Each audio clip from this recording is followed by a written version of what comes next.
Vamos a orar entonces a pedir la bendición al Señor. Eso es lo que hacemos, Padre bendito, pedirte tu bendición una vez y otra vez y otra vez, porque sin ella, Señor, absolutamente nada podemos, Señor. Por eso rogamos que tu misericordia se manifieste, Señor, dándonos, Padre, tu palabra, tu mensaje, mostrándonos tu voluntad, tus promesas, Señor, toda tu gracia, Señor, toda la revelación que a través de ella nos traes de tu Hijo Jesucristo, nuestro Señor y Salvador. Y rogándote, Padre, que en esta mañana, Señor, tú bendiga, Señor, cada alma presente aquí en este templo, Señor, tu templo, tu casa. Y pedimos, Señor, que tú permitas, Señor, que mis labios puedan ser fieles a lo que tú nos has legado, Señor. Bendícenos en el nombre de nuestro Señor Jesucristo que te lo pedimos. Amén. Pueden sentarse, mis hermanos, y inmediatamente ir a Jeremías capítulo 20. Semana que viene, pasada vimos el 19, pues ahora nos vamos al capítulo 20. Ustedes recuerdan que tristemente la semana pasada veíamos cómo aquella vasija de alfarero era rota, destruida, y no había ninguna esperanza de que pudiese ser recompuesta. Y evidentemente hacía referencia a lo que anteriormente, en el versículo capítulo 18, pues el Señor había enseñado a través de la visita de Jeremías a la casa del alfarero. Porque cuando fue a la casa del alfarero, lo que se encontró fue que el alfarero estaba construyendo una vasija de barro. Y él decidió simplemente destruir esa vasija mientras estaba confeccionándola y formar una nueva vasija. Y hacíamos un paralelismo, ustedes lo recordarán muy bien, entre lo que el Señor como alfarero, como creador, como autoridad en su potestad, decide hacer de cada uno de nosotros, que somos vasijas hechas de barro precisamente. Somos polvo, por eso al polvo volveremos. Pero muy por el contrario, y en el capítulo 19 veíamos que la vasija fue comprada la segunda vez, ya confeccionada y cocida inclusive. Y el Señor, a través de la ilustración de la vasija, en esta ocasión le dice a Jeremías que rompa, destruya esa vasija, y que así como estaba sucediéndole a la vasija, que no había manera de que pudiera ser recompuesta, reformada, así mismo le sucedería a la nación. Todo esto para decir que el mensaje de Jeremías no era nada agradable. No había ningún tipo de auspicio en el sentido de que el Señor tuviera misericordia y se arrepintiera y los babilonios no llegaran y no destruyeran a todos, sino que una vez y otra vez Jeremías estaba enviado a dar un mensaje que no era nada bonito, no era nada agradable, pero era la voluntad de Dios y la verdad de Dios. Hay un cierto paralelismo con lo que sucede en el mundo con el mensaje del Evangelio. El verdadero mensaje del Evangelio que habla de la condenación del ser humano en su condición de pecador. La falta de ningún tipo de recurso personal para poder dirimir esta situación y ser salvos por una eternidad. La condena que espera sobre cada alma y que no hay obra posible que pueda compensar el juicio que viene sobre cada uno. Y el hecho de que solamente mediante un arrepentimiento genuino y sincero delante de Dios, que ve nuestros corazones, es que podemos obtener la gracia y la misericordia de Dios, arrepintiéndonos de nuestros pecados y recibiendo a Jesucristo por la fe en nuestros corazones. Es un mensaje que a los incrédulos no les gusta. Y lo que Jeremías estaba predicando no le gustaba. Y por eso el juicio, sin lugar a duda, iba a realizarse. El juicio consistía, en este caso muy en particular, fuera de la condenación de todos los incrédulos y los impíos, en el hecho de que Jerusalén, la ciudad, la capital, la ciudad de David, el templo, todo eso iba a ser destruido completamente. Iba a ser destruido, todos ellos iban a ser o muertos o apresados. Y recuérdense que había un valle, el valle de Tofet o de Hinnom, que terminaría siendo un lugar de sepultura para toda la ciudad de Jerusalén. Ellos habían estado ofreciendo sacrificios a dioses falsos,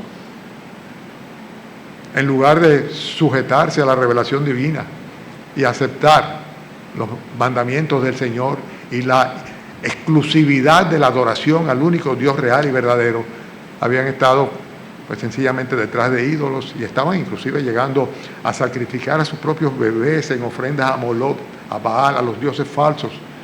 Cosas que dijo el Señor, cosas que no pasó por mi mente ni siquiera, ni les mandé que lo hicieran. O sea que realmente el grado de corrupción y de perversión era tal que inclusive los sentimientos normales y naturales lo habían perdido. Y el juicio de Dios ya era irremediable. ¿Saben? Que no hay mucha diferencia entre lo que estaba sucediendo en la época de Jeremías y lo que ha de suceder y está sucediendo ahora. Este mundo está bajo maldición. Nosotros solamente estamos viendo las señales de lo que espera, de lo que viene, del juicio de Dios que a través de los profetas en el Antiguo Testamento y de nuevo en el Nuevo Testamento a través del libro de Apocalipsis nosotros vemos anunciado, detallado, y que muchas personas pues viven como si estuvieran ajenos del juicio que se aproxima. Todavía estamos a tiempo de escapar de la ira de Dios. Habían algunos allá en Judea y en Jerusalén que si eran capaces de aceptar el mensaje del profeta, se arrepentían de todo corazón e invocaban el nombre del Señor y obedecían el mandato de la palabra de Dios, podían salvar sus vidas. Sí, serían llevados a Babilonia, pero sus vidas serían preservadas. Y Dios sabía el plan que tenía con esa nación de volverla a retornar 70 años después a su tierra y volver a reedificar la ciudad de Jerusalén. Pero los que vivían en ese momento, la única opción que tenían era la de arrepentirse de todo corazón, clamar a Dios, abominar las obras que estaban llevando a cabo y cambiar de vida de una vez por todas como fruto de una conversión profunda y genuina que la obra del Espíritu Santo en los corazones nuestros. No había otra esperanza, no había otra posibilidad absolutamente. Vayan al capítulo 1, miren el mensaje que Jeremías estaba llevando y fíjense en qué condiciones, porque él no quería hacerlo, pero tenía que hacerlo. Y de eso se trata el sermón de esta mañana. El sermón de esta mañana habla de responsabilidades y consecuencias de esas responsabilidades que tenemos nosotros los creyentes. Así como la tuvo Jeremías, la tenemos nosotros. Y el sermón de esta mañana habla del contraste que hay entre la realidad que vive un verdadero creyente, un cristiano, y lo que son sus sentimientos que se derivan de nuestra naturaleza humana. Somos tan poca cosa. Somos tan poca cosa. Somos tan vulnerables. Pero sin embargo, hay una realidad. Y es que hay un Dios soberano que está en nosotros y sobre nosotros, y que es bueno, sabio y poderoso. Vamos al primer capítulo de Jeremías, solamente para que vean la misión del profeta. Lo tienen, usen sus Biblias, le van a dar cuenta de qué diferente es cuando uno va leyendo y constatando y anotando. No sé si ustedes, no sé si lo hacen, a lo mejor lo hacen, pero cada uno de nosotros está llamado a enseñar a otros lo que recibimos, ¿verdad? Y por eso nuestras Biblias deberían estar llenas de anotaciones. Deberíamos estar siempre preparándonos para el momento en que alguien nos diga, venga acá, ¿por qué fue que Jeremías en el capítulo 20? Y nosotros haber recibido la enseñanza y transmitirla explicando la voluntad de Dios en ese sentido. Bueno, todavía no he comenzado a predicar y ya tengo medio sermón o medio tiempo. Jeremías capítulo 1, versículo 5, dice, antes que te formase en el vientre te conocí. Es el Señor diciéndole a Jeremías, antes que nacieses te santifiqué y te di por profeta a las naciones. Fíjense cuál es el contexto, ¿no? Antes de que te formase en el vientre.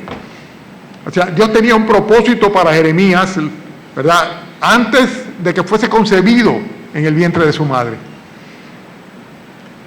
Dice, antes de que diese a luz su madre y él viese a la luz de la vida. Dice, antes que nacieses te santifiqué y te di por profeta a las naciones. Y entonces cuando Jeremías oye eso, dice, y yo dije, Jeremías capítulo 1, versículo 6. Señor Jehová, he aquí no sé hablar porque soy niño. Y me dijo Jehová, no digas soy niño, porque a todo lo que te envíe irás tú y dirás todo lo que yo te mande. No temas delante de ellos, porque estoy contigo para librarte, dice Jehová. Y extendió Jehová su mano y tocó mi boca y me dijo, he aquí he puesto mis palabras en tu boca. Mira que te he puesto en este día sobre naciones y sobre reinos, para arrancar y para destruir, para arruinar y para derribar, para edificar y para plantar. Y ahora vamos a ver nosotros en el capítulo 20 cómo el Señor reitera a Jeremías la presencia de él respaldando el ministerio que le había enviado, no obstante el precio que en términos, vamos a llamarles emocionales, habría de costarle a él en cuanto a sufrimientos en su carne también. Bien, entonces vamos a Jeremías capítulo 20, voy a leer el texto y luego vamos a ver estas responsabilidades con sus consecuencias y estos sentimientos de Jeremías confrontado por las realidades de su fe en el Señor. ¿Están conmigo? Amén. ¿Todos? Hay algunos que yo lo veo mirando para todos lados, menos para la Biblia o para... Bueno, tú no. Son trucos de predicador para llamar la atención. No me hagan caso. Mi mujer me dice, ¿y por qué tú haces eso? Digo yo, a propósito. A propósito. Y a veces uno dice, ¡no se duerman! Y no hay nadie durmiendo, pero ¿para qué no se duerman? Precisamente. El sacerdote Pasur, capítulo 20, hijo de Immer, que presidía como príncipe en la casa de Jehová, oyó a Jeremías que profetizaba estas palabras. Y azotó Pasur al profeta Jeremías y lo puso en el cepo que estaba en la puerta superior de Benjamín, la cual conducía a la casa de Jehová. El día siguiente, Pasur sacó a Jeremías del cepo y le dijo entonces a Jeremías, Jehová no ha llamado tu nombre Pasur, sino Magor Misabib, porque así ha dicho Jehová, he aquí, haré que seas un terror a ti mismo y a todos los que bien te quieren, y caerán por la espada de sus enemigos y tus ojos lo verán, y a todo Judá entregaré en manos del rey de Babilonia y los llevará cautivos a Babilonia y los matará a espada. Entregaré asimismo toda la riqueza de esta ciudad, todo su trabajo, todas sus cosas preciosas, y daré todos los tesoros de los reyes de Judá en manos de sus enemigos, y los saquearán y los tomarán y los llevarán a Babilonia.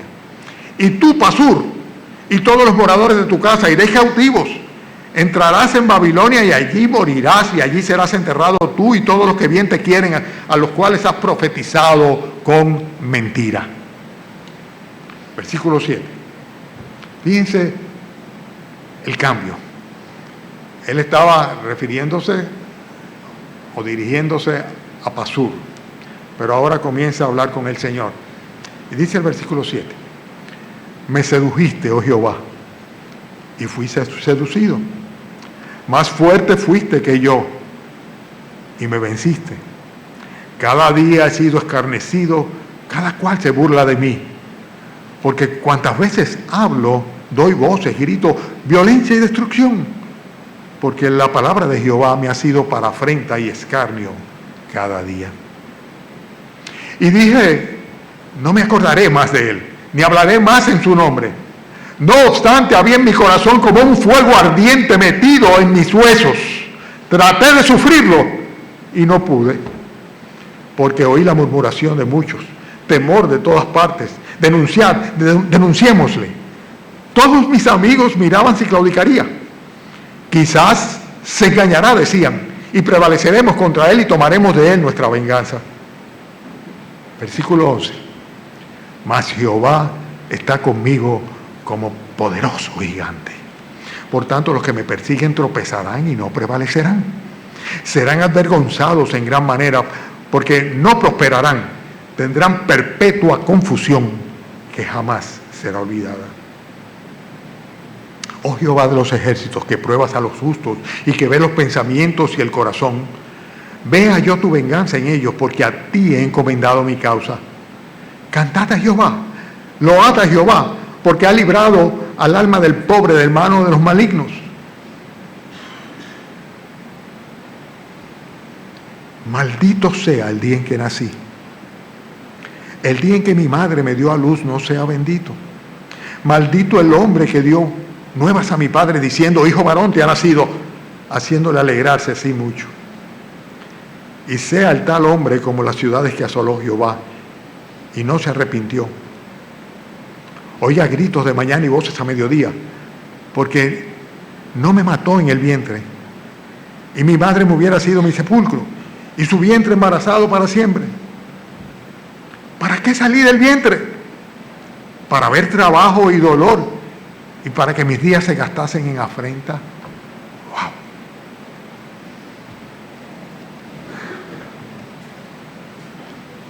Responsabilidades y consecuencias, sentimientos y realidades. Todo eso en estos pocos versículos, 18 versículos, y vemos cómo hay un cambio consecutivo de, vamos a llamarle, de sentimientos y de súplicas y de lamentos y de esperanza y de juicio, una cosa detrás de otra. Un cúmulo de sentimientos y sensaciones tremendos, que eran consecuencia del hecho de que el profeta había sido fiel al mandato que el Señor le había dado, que se lo dijo desde cuando era un niño. Él decía, pero a mí no, yo soy un niño, yo ni siquiera sé hablar. Decía, desde antes de que te concibiese ya yo te tuve como profeta para las naciones. Tenía un compromiso, tenía una responsabilidad a pesar de que el mensaje fuese rechazado, que es lo que estamos nosotros viendo acá. Fíjense qué interesante, que en el versículo primero vemos que el primero que se convierte en un adversario de Jeremías es el principal en la sinagoga. O sea, aquel que estaba ahí en la casa de Jehová, entonces no era sinagoga, era el templo, perdón. Aquel que tenía el cuidado, que tenía la responsabilidad de guardar, de cuidar, de ministrar en el templo, es el primero que se pone como un adversario. Y siempre sucede así. Los religiosos, en la medida que son mucho más encumbrados, se sienten más aludidos frente al mensaje del Evangelio, porque no son otra cosa que ciegos que guían a ciegos y que los conducen al mismo hoyo en el cual ellos caerán, a la condenación eterna, enseñándole a los hombres mentiras, en lugar de enseñarle el Evangelio de Cristo. Y en este caso nosotros vemos cómo cuando Pasur oyó a Jeremías, lo que hizo fue que lo azotó. Le aplicó la ley que dice 40 azotes menos uno. Y después de esto debió haberlo dejado libre, pero no se conformó con eso, sino que cogió y lo aprisionó, lo metió en el cepo, cabeza, manos y pies, y lo puso en un lugar donde todo el mundo lo viera, en el camino hacia la casa o el templo del Señor, la casa de Jehová. Versículo 2. Azotó Pasur al profeta Jeremías, lo puso en el cepo que estaba en la puerta superior de Benjamín, la cual conducía a la casa de Jehová. Estamos viendo, en primer lugar, un rechazo al mensaje del profeta, pero también al profeta. Y es algo que suele suceder. Muchas veces, cuando vemos las personas que se burlan, que menosprecian, que nos rechazan porque le decimos, arrepiéntete, ven a Cristo. Cristo murió por tus pecados, sé salvo por fe. Esas personas no solamente rechazan el mensaje, sino que también nos rechazan a nosotros. Y en la carne, pues a veces hasta nos molesta, ¿no? Pero una cosa va con la otra.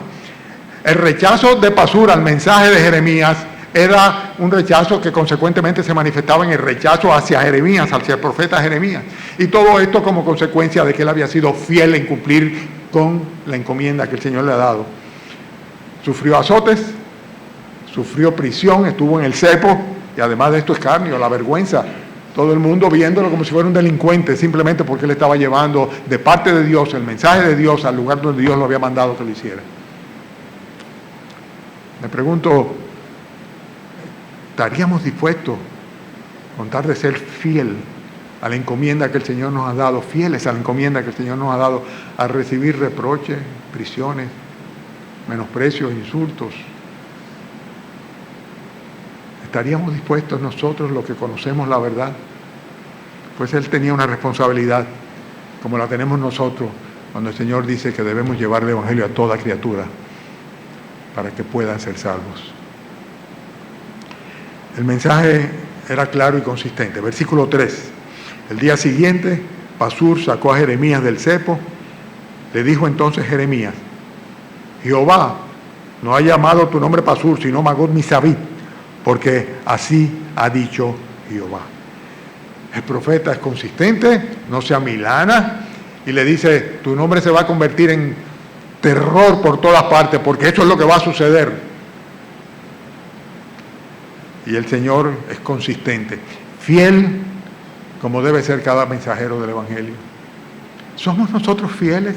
¿Somos nosotros como creyentes, personas que asumimos la responsabilidad del día que nos convertimos a Cristo, que fuimos perdonados y salvos, de comunicar a los demás la verdad del Evangelio? ¿Somos consistentes? ¿O a la primera dificultad, pues, se lo dejamos a otro? Nos desembarazamos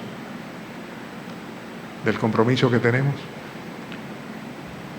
Porque Jeremías estaba pagando el precio de su fidelidad, de su consistencia, de su compromiso, de su responsabilidad delante de Dios. ¿Que quería? No quería. ¿Que le gustaba? No le gustaba, pero estaba haciendo lo que tenía que hacer, estaba siendo responsable. Y no en vano dice la Escritura que si queremos vivir piadosamente en Cristo Jesús vamos a recibir persecución, afrenta. Si tú quieres ser, como dice la gente, monedita de oro y que todo el mundo te quiere, que todo el mundo esté bien contigo, este mensaje no es para ti. No es para ti. Vete y busca el texto que te gusta muchísimo, donde dice que para los que aman a Dios todas las cosas son para bien. O aquel otro que dice que Él nos da todas las cosas en abundancia para que las disfrutemos. Pero Jeremías no estaba en esa tónica, absolutamente. Él estaba cumpliendo con una responsabilidad que tenía frente a una nación que ya estaba condenada por Dios, por si acaso alguien se arrepentía. Él estaba cumpliendo, simplemente cumpliendo. ¿Saben una cosa, hermanos? Es muy frecuente que nosotros querramos tener los beneficios de la fe, pero sin querer pagar ningún precio por ello. Pero lo que lleva en la Escritura es otra cosa. El reino de los cielos es semejante a un hombre que halló un tesoro en el campo, fue y vendió todo lo que tenía, todo lo que tenía para comprar aquel campo. No dice sacó de su tesoro para, sino simplemente no puso un pero por delante. Lo que fuera, el precio que fuera, estaba dispuesto a pagarlo. Pero muy frecuentemente queremos solamente la buena parte. Y no solamente eso, sino que muchas veces quisiéramos lo mejor de los dos mundos. Y en vez de vivir como extranjeros y peregrinos en esta tierra, o sea, con nuestra mirada puesta en la ciudad celestial, pues sencillamente lo que estamos todo el tiempo es pensando en cómo pasarlo lo mejor posible aquí, porque ya lo de allá es seguro. Jeremías había sido escogido por el Señor desde antes de nacer. Había sido conocido, reconocido por el Señor, tomado por el Señor desde que estaba en el vientre de su madre. Y él estaba simplemente cumpliendo con lo que le correspondía como consecuencia de esa misericordia de Dios. ¿Lo hacemos nosotros igual? ¿Lo hacemos nosotros igual? Bien, fíjense el remolino de sentimientos que está a partir del versículo 7. Porque tú dirás, bueno, pero es que Jeremías era un hombre especial, un hombre que tenía un poder y una unción del Espíritu Santo muy grande. Igualito que tú, igualito que yo. Igualito que tú, igualito que yo. No, pero si tú eres un creyente y un cristiano, tú no debes tener temor, tú tienes que confiar en Dios. Sí, está bien, perfecto, todo eso está muy bien. Pero parecería que Jeremías no tenía en algún momento esa confianza. Si es que lo traducimos al sentir que evidencia acá en estos textos. Fíjense el versículo 7, dice, me sedujiste, oh Jehová, y fui seducido.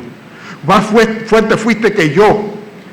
Me venciste, cada día he sido escarnecido y cada cual se burla de mí. Él había sido seducido por Dios porque no hacía diferencia para él. No se trataba de que Dios lo había obligado, simplemente Dios lo sedujo. Como a ti y a mí nos seduce también con su amor para que le sirvamos. Y fíjense lo que le trajo como consecuencia. Dice, cada día he sido escarnecido. Él se sentía que estaba vencido porque su propia naturaleza se rebelaba contra aquello que le producía un perjuicio temporal.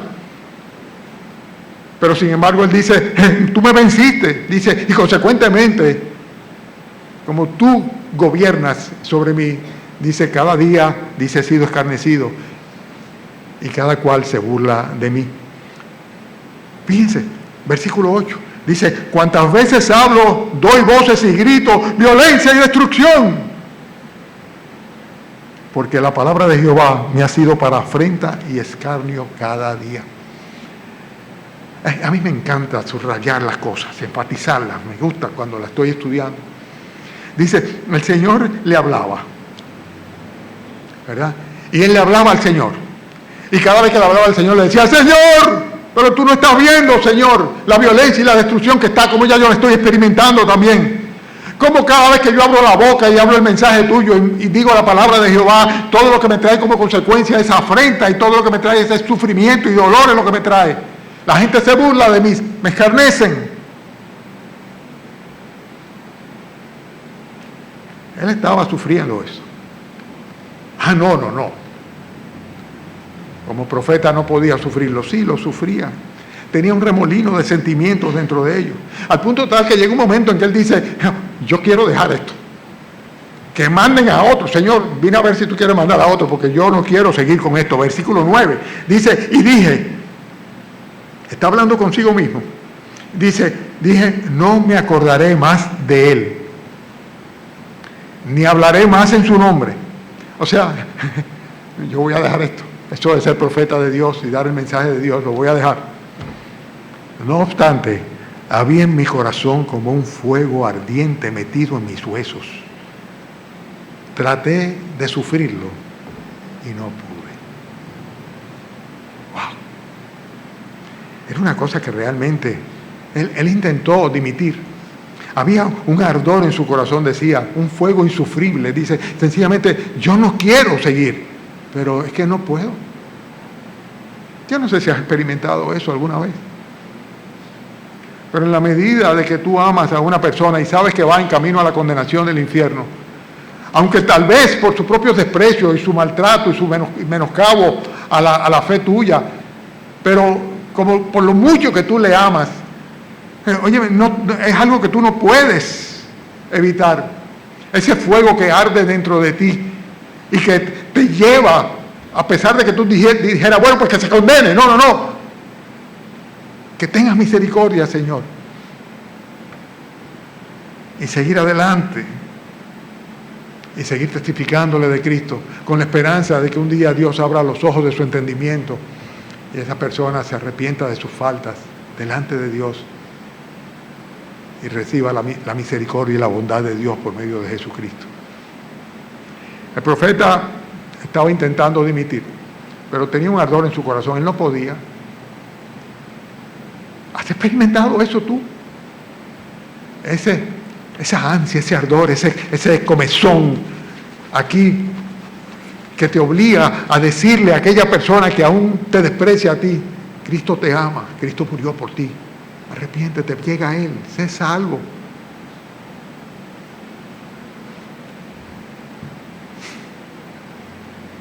Es algo que coloca a Dios en el corazón. Ese ardor de un fuego ardiente que se mete dentro de los huesos y que por más que uno quiera dimitir, abandonar la fe, decir no voy a seguir viviendo como cristiano ni me voy a preocupar por los demás, sencillamente el profeta tenía que volver una vez y otra vez con el mismo mensaje: el juicio de Dios es inminente, entréguense al rey de Babilonia si quieren sobrevivir, esta ciudad va a ser destruida, ustedes van a terminar comiéndose a sus propios hijos, arrepiéntanse de corazón. Los temores estaban por todas partes. Fíjense cómo dice el versículo 10: porque oí la murmuración de muchos, temor de todas partes. Denunciémosle. Todos mis amigos miraban si claudicaría. Quizás se engañará, decían, y prevaleceremos contra él y tomaremos de él nuestra venganza. Oye, le tenían tirria, como decimos acá, a Jeremías. ¿Por qué? Porque, óyeme, todo lo que salía por sus labios, por su boca, era juicio y condenación. ¿Y por qué lo hacía él? Dos motivos. En primer lugar, por lo que le va a llevar a escribir el libro de Lamentaciones, por el dolor que sentía por su gente y por su pueblo, porque lloraba de noche y de día porque el Señor tuviera misericordia sobre esa nación y ese pueblo. El libro de Lamentaciones. Y el otro motivo, ¿por qué? Porque Dios lo había mandado. O sea, no había opción. Él tenía temor porque estaba sufriendo persecución, intriga.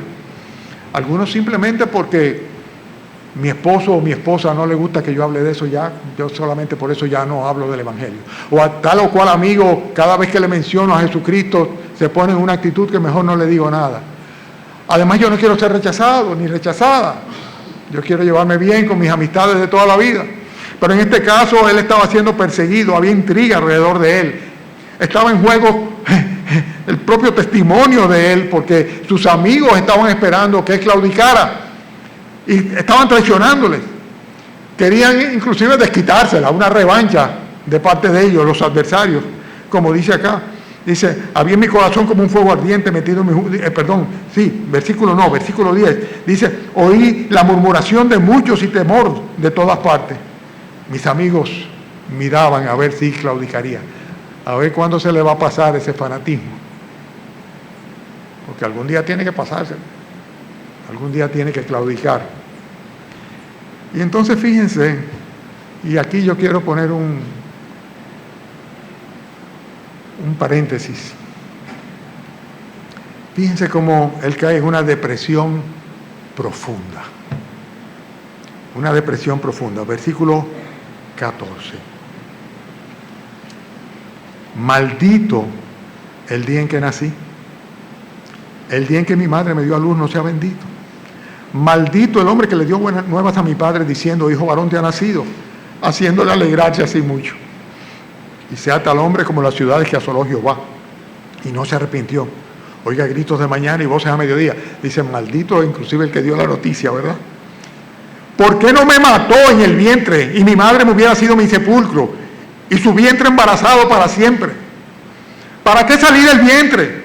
Para ver trabajo y dolor y que mis días se gastasen en afrenta. En otras palabras, mi vida es solamente un terror permanente, un dolor permanente, un repudio permanente, una tensión permanente, un peligro permanente. Dice, ¿para qué yo vivo? ¿Para qué el Señor me dio la vida? Parece que él no se recordaba lo que el Señor le había dicho al principio. Que lo había escogido con un propósito muy especial, para que fuera luz, para que hablara lo que él le dijera. Pero eso tenía un precio. Él cae en una depresión profunda.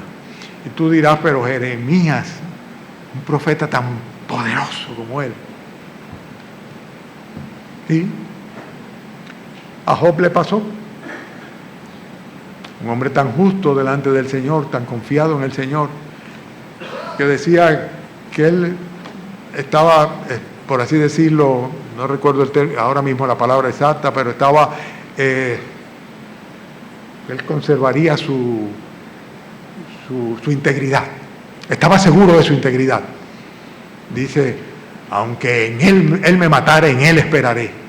Pero al mismo tiempo cayó en una depresión tan profunda que llegó un momento que quería que Dios ya terminase con su vida. Y decía, ¿para qué? ¿Para qué he nacido yo?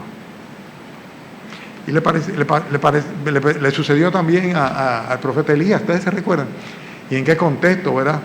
O sea, acabando de tener una victoria notable y visible sobre los profetas falsos, eliminándolos a todos. Y no eran 2 o 3, estábamos hablando de una multitud de más de 800. El Señor le da una gran victoria y le dicen, la reina dijo que se va a vengar de ti. Y de un momento a otro, en vez de estar volando por las nubes, luego de haber evidenciado el poder de Dios sobre él, pues sale huyendo y llega un momento en el cual le sucede exactamente lo mismo que le estaba sucediendo a Jeremías y que le pasó también a Job, que quería morirse. Depresión. En aquella época yo no sé cómo lo llamarían, pero es depresión. El hecho de que tú seas una creyente, un creyente fiel, que asumas tus responsabilidades, que te mantenga a través de las consecuencias que te trae el ser fiel. El hecho de que sencillamente tú tengas tu fe firme en el Señor Jesucristo, no evita de ninguna manera que tú puedas caer en momentos en el cual tu naturaleza humana, tu vulnerabilidad se manifieste. Y eso precisamente estaba sucediendo. Llegó a un momento en el cual se sobrecargó y cayó en un pesimismo total. Y ¿saben algo? Nunca vamos a estar exentos de ser víctimas de nuestra humana debilidad. Pero fulano no, él es un hombre de fe. Él sabe que Dios es fiel y que Dios es soberano y que Dios, ¿sí? Gracias a Él que lo es. Pero cuando nos sentimos así, es cuando precisamente comienza a manifestarse el poder de Dios en nuestras vidas. Bástate mi gracia, porque mi poder se perfecciona en la debilidad, le decía el Señor a Pablo. Decía, es que tengo un aguijón en mi carne. 3 veces he pedido al Señor que lo quite de mí, y lo que me dice es, quédate con Él. Bástate con que mi gracia está sobre de ti, porque cuando tú eres débil, entonces que se manifiesta mi poder. Entonces cuando tú podrás ser fuerte. ¿Para qué? Para llevar a cabo el propósito que tiene Dios en tu vida. Humanamente no somos nada, hermano. No podemos nada. Aún siendo creyentes. Pero ciertamente nuestra fe no está basada en hipótesis, sino en realidades. Y si fuera yo que hubiera escrito la Biblia, hubiera invertido el orden de los versículos y hubiera puesto los versículos que van del 11 al 13 al final, después del 18. Pero sin atreverme a tocar la Biblia y solamente viendo que es toda una misma idea que el Señor desarrolla para enseñarnos a nosotros, tenemos que concluir en las realidades de la fe. Y la realidad de la fe es una conclusión completamente reconfortante. Interesante, vuelvo y repito, que primeramente cae en cuenta Jeremías del Dios que está detrás de él y luego entonces se deprime, ¿verdad? Yo le he querido presentar ambas partes en el orden inverso. Y la realidad de la fe nos lleva a concluir en una manera tal de que podemos ser reconfortados aún en la situación peor, más catastrófica que podamos estar viviendo. Solamente lo nuestro es ser fieles y punto. Dice el versículo 11, mas Jehová está conmigo como poderoso gigante. Wow. Por tanto, los que me persiguen tropezarán, no prevalecerán. Serán avergonzados en gran manera porque no prosperarán. Tendrán perpetua confusión que jamás será olvidada. Nosotros no podemos, aún en las peores circunstancias, perder la visión y la perspectiva correcta en cuanto a nuestro Señor. En 1 de Juan, capítulo 4, versículo 4, dice el apóstol, hijitos, vosotros sois de Dios y los habéis vencido, porque mayor es el que está en vosotros que el que está en el mundo. Somos débiles por nosotros mismos, pero el Espíritu Santo que está en nosotros, que nos ha sellado como hijos de Dios, nos lleva a recordar que Dios es todopoderoso. Todopoderoso, todopoderoso. Él lo puede todo, Él es un poderoso gigante. No perdamos la perspectiva correcta. Pero cuando nos sintamos así, lo que tenemos que hacer, sabemos que es. ¿Qué es? Orar. Orar. Frente a nuestras realidades, frente a nuestros peligros, frente a nuestra vulnerabilidad, frente a nuestra inseguridad, frente a nuestros temores, frente a nuestras depresiones. ¿Qué es lo que tenemos que hacer? Orar, orar, orar. Reconocer al Señor, quién es Él, como omnipotente, como todopoderoso, como omnisciente, como bueno, como amoroso, como Padre.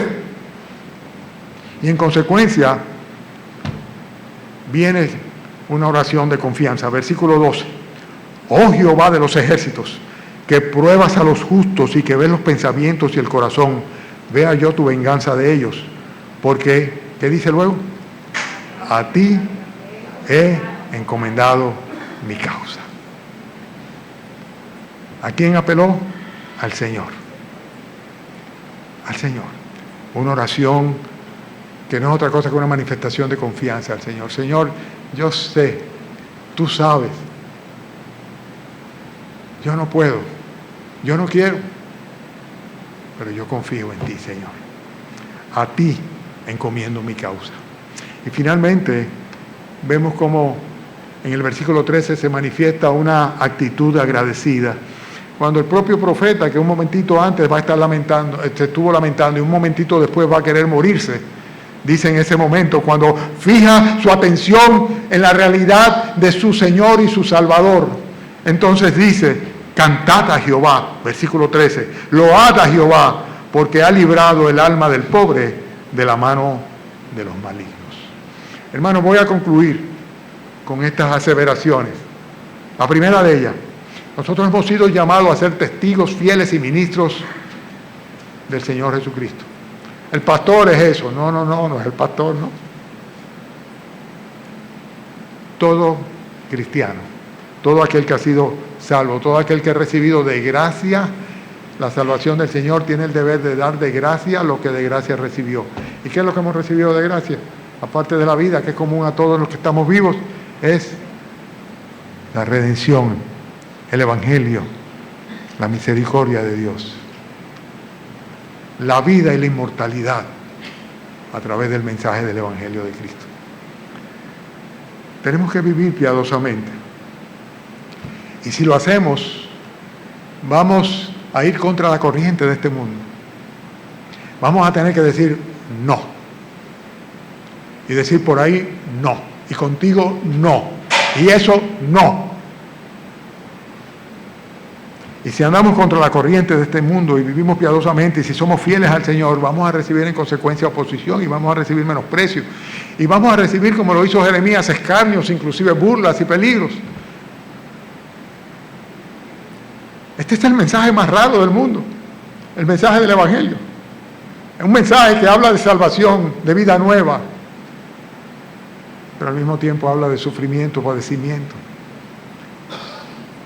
Una cosa va con la otra. Una cosa va con la otra.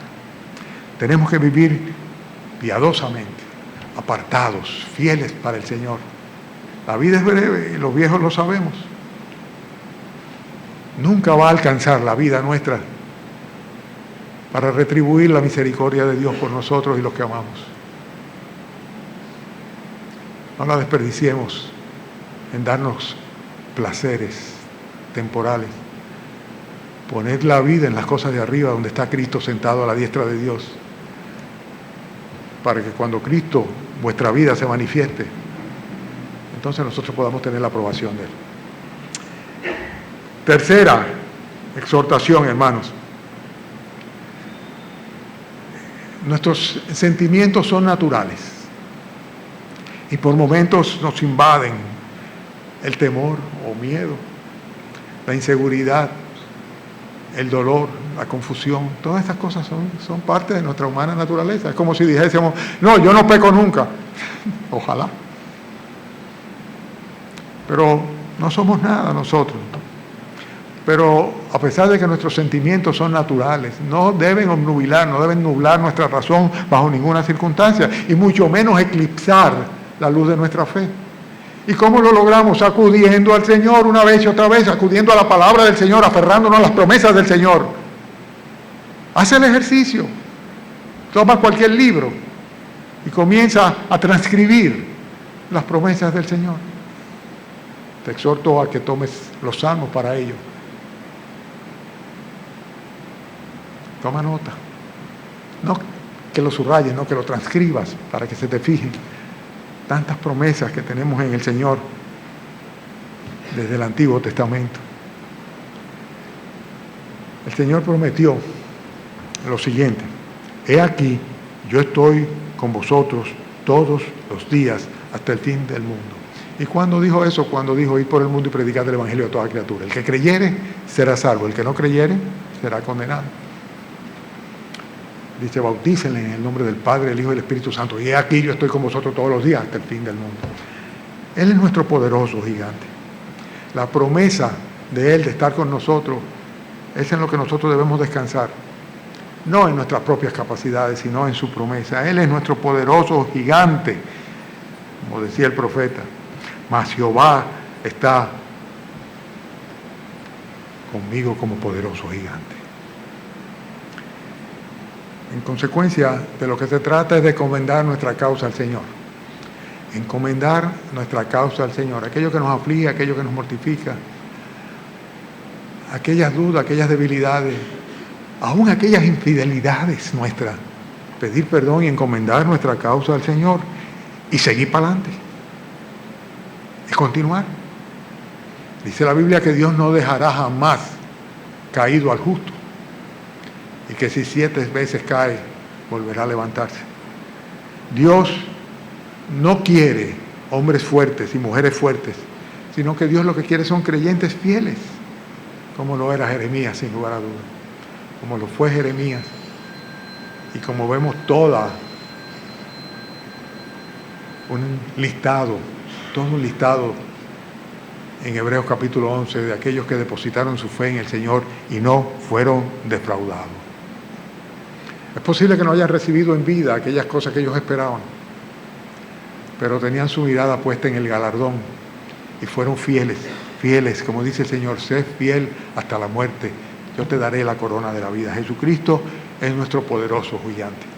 Él es quien ha de librar nuestras batallas. Solamente lo que nos queda a nosotros es ser fieles. ¿Oramos?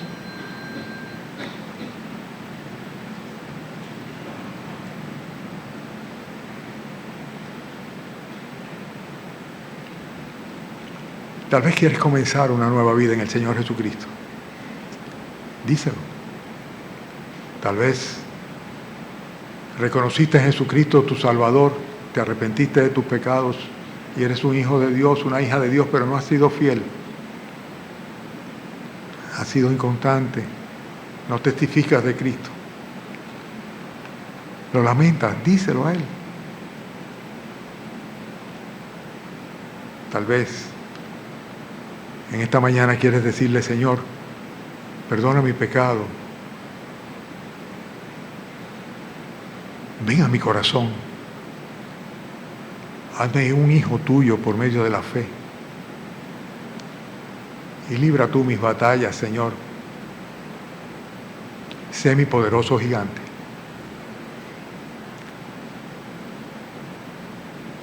Bueno, hazlo. Habla con Él.